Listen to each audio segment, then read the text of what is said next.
E os idiotas úteis se manifestaram aí em uma greve sem sentido. Já a FHC aí revela que o número de cabelos brancos nem sempre aí é um sinal de sabedoria.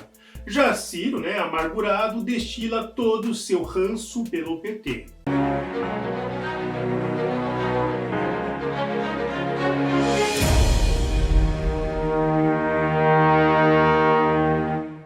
Bolsonaro está no estado do Texas, nos Estados Unidos, onde será aí homenageado hoje como personalidade do ano pela Câmara de Comércio Brasil e Estados Unidos. E o evento terá o ex-presidente norte-americano George Bush, que estará aí presente para homenagear o nosso presidente.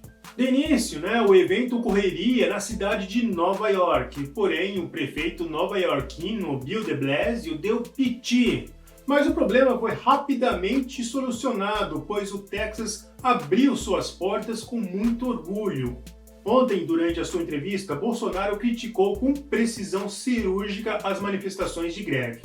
Ele afirmou que se trata de idiotas úteis, ou seja, simples massa de manobra. E é claro que a imprensa se fartou, transcrevendo aí as suas palavras para a literalidade. Porém, quando ele aí caracterizou os movimentos como idiotas úteis, ele estava se referindo ao modus operandi dos comunistas. Modus esse praticado até hoje. E para quem não conhece a expressão, aqui vai um resuminho. Porém, ainda vamos soltar um vídeo completo sobre o assunto. O termo ganhou espaço nas mídias após Yuri Alexandrovich, jornalista e ex-informante da KGB, mostrar como funcionava a teoria da subversão ideológica em sua prática. Education. Distract them from learning something which is constructive, pragmatic. Teach them history of urban warfare, natural food, your sexuality. Place traditionally established institutions and organizations with fake organizations. Porém, o termo em sua raiz é muito mais antigo, indicando aí Lenin como seu criador. Apesar de questionável, já que o termo aí não se encontra entre as publicações de Lenin, por um motivo aí bem óbvio, os socialistas sempre escondem seus métodos. Porém, há biografias de Lenin que mencionam o seguinte parágrafo: usaremos o idiota útil na linha de frente, incitaremos o ódio entre as classes.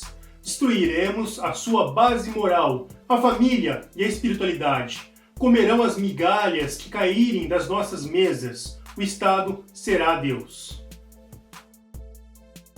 In case of religion, destroy it, ridicule it. O termo idiotas úteis se refere a todos que se engajam aí politicamente sem usar aí um critério analítico, assim seguindo cegamente uma crença ou uma ideologia que promete, através da revolução de massa, um mundo melhor. Porém, de fato, estão sendo usados pelos meios políticos para devolver o poder aos socialistas e continuar aí o ciclo que se autoalimenta através da pobreza e ignorância. E para reforçar a expressão, as próprias mídias confirmaram aí a subversão ideológica ao incitar o povo com matérias aí tão deformadas que pareciam aquela brincadeira de telefone sem fio. O Brasil 247, por exemplo, afirmou aí em título que Bolsonaro xingou estudantes idiotas. Isso sim é o claro exemplo aí de um idiota útil, já que não tem mais governo para financiá-los.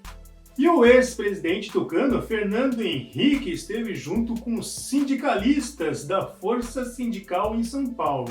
Ao ser questionado aí sobre o governo Bolsonaro, o ex-presidente afirmou que, de forma genérica, um presidente da República que não tem a maioria no Congresso corre o risco de perder o cargo. E ao ser pressionado aí pelos sindicalistas sobre a possibilidade do impeachment de Jair Bolsonaro, ele respondeu: eu, a princípio, não sou favorável. O custo é alto, mas às vezes é inevitável. E com essas notícias, os pelegos do PSDB que estão aí no banco da reserva dos reservas se animaram. E de forma aí muito confusa, como se ele estivesse aí tentando amadurecer dentro da sua puberdade geriátrica, FHC criticou a postura do secretário nacional da Previdência e Trabalho, Rogério Marinho, que é do seu partido, o PSDB.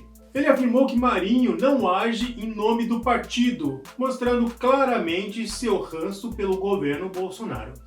E a deputada estadual pelo PSL, Janaína Pascoal, rebateu os devaneios de FHC.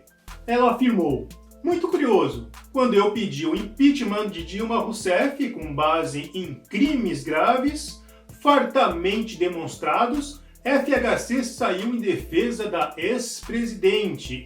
Diminuiu minha denúncia, mesmo confessando não ter lido. Depois serviu como testemunha de defesa de Lula em vários processos. Agora, no nascedouro do governo Bolsonaro, ele disse aos sindicalistas que o impeachment pode ser inevitável.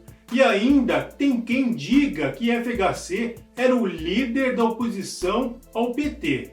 E para finalizar, e essa frase aí deveria ficar para a história, ela afirmou: FHC é o mais letrado dos petistas. Eu não consigo ler essa frase sem dar risada.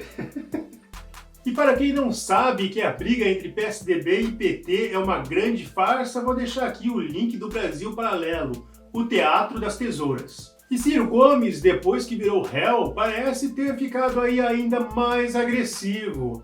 Suas ofensas agora chegaram na esfera petista, na cúpula petista, essa que tanto ele defendeu no passado. Por mágoa, ou simplesmente aí uma dose medicamentosa errada, Ciro Gomes disparou críticas contra o condenado ex-presidente Lula durante sua entrevista aí com Marcelo Taz na TV Cultura. Ele afirmou: eu conheço Lula, ele é um encantador de serpentes, um enganador profissional. Não tem aí um companheiro com quem ele não tenha sido desleal ao longo da vida inteira. Ele cultiva isso. No passado, Ciro foi amplamente criticado pela esquerda por não ter declarado aí apoio a Fernando Haddad, o candidato do PT contra Bolsonaro no segundo turno. Possivelmente o Cirão das massas está magoadinho, depois aí principalmente de toda essa polêmica nas eleições, pois no passado o mesmo Ciro chegou aí a divulgar o seu plano de sequestrar Lula. Mas agora, para ele, Lula é um defunto eleitoral. E foram exatamente estas as suas palavras. No PT, todo mundo sabe que do ponto de vista eleitoral, o Lula é carta fora do baralho. Como manejar este defunto eleitoral? É muito delicado para todos eles. Ele está inelegível até fazer 90 anos. Bom, então se você gostou desse vídeo, curta, comente e compartilhe. E vamos continuar aí nesta luta em prol da verdade.